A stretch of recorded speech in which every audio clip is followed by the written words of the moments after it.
আজকে কি রান্না? আর যেহেতু ফ্রাইডে একটু স্পেশাল কিছু খাইতে মন চাচ্ছিল। এর মধ্যে ধরেন বগুড়ার বিখ্যাত সেই আলু ঘাটি রান্না করার প্রস্তুতি নিচ্ছি। দেখি প্রথমে পেঁয়াজ মরিচ বা মশলা যা লাগে সেগুলো দিয়ে কষায় নিলাম।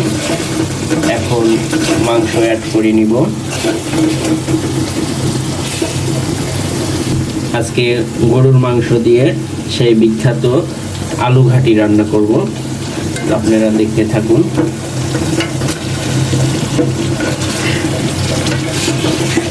এটা ছোট ছোট পিস করে রাখছি, বেশি বড় পিস না।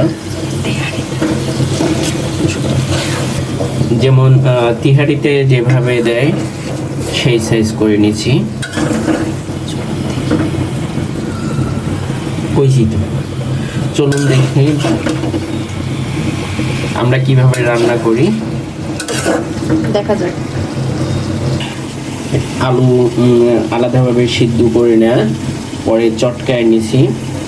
দেন মাংসটা কিছুটা সিদ্ধ হওয়ার পর আমরা আলুটা অ্যাড করে নিব। এখন কিছু সময়ের জন্য ঢেকে রাখবো। এখন একটু ঢাকনাটা উঠে নেড়ে চেড়ে দেখি,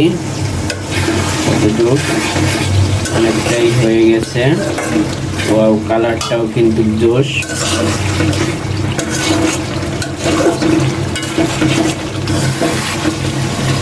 কষাটা অনেকটাই হয়ে গেছে, কারণ যেহেতু তেলটা উপরে উঠে আসছে। তারপরও আমি আর একটু বেশি করে কষায় নিব, কারণ যতই কষানো যায় ততই কিন্তু মাংসের টেস্টটা বৃদ্ধি পায়। তাই আমি একটু বেশি করেই কষায় নিচ্ছি। মাংসটা ভালোভাবে সিদ্ধ করার জন্য আমি আর একটু পানি অ্যাড করে নিচ্ছি।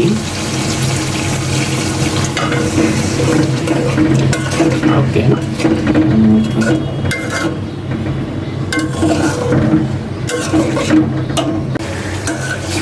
এখন আমার মাংস কষানো হয়ে গেছে।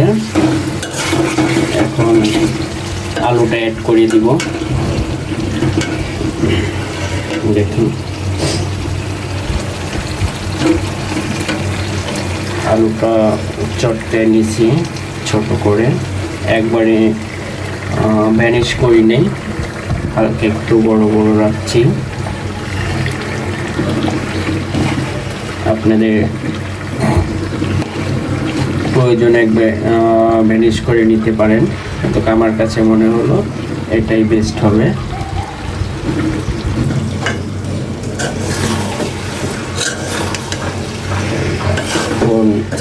মিশিয়ে নেব যেন আলুর সাথে মাংসগুলা একেবারেই মিশে যায়। দেখুন, ভালোভাবে মেশানো হয়ে গেলে এখন পানিটা অ্যাড করে দিব।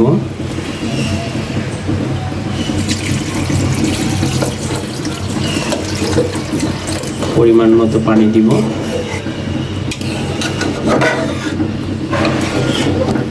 আর যেহেতু মাংসটাও সিদ্ধ করা হয়ে গেছিল আগেই এবং আলু সিদ্ধ করা, এর জন্য বেশি একটা পানি দেওয়ার প্রয়োজন নেই।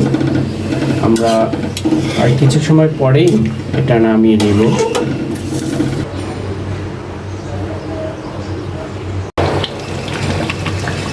আমাদের সেই বিখ্যাত বগুড়ার আলু ঘাটি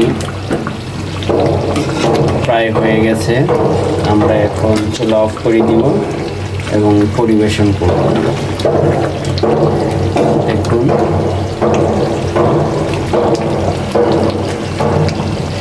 ওকে, খুদাহাফেজ।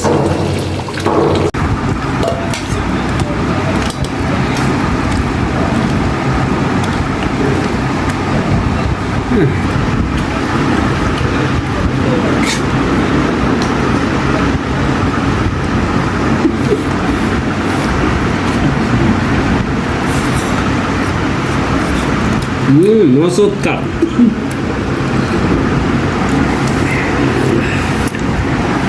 হুম।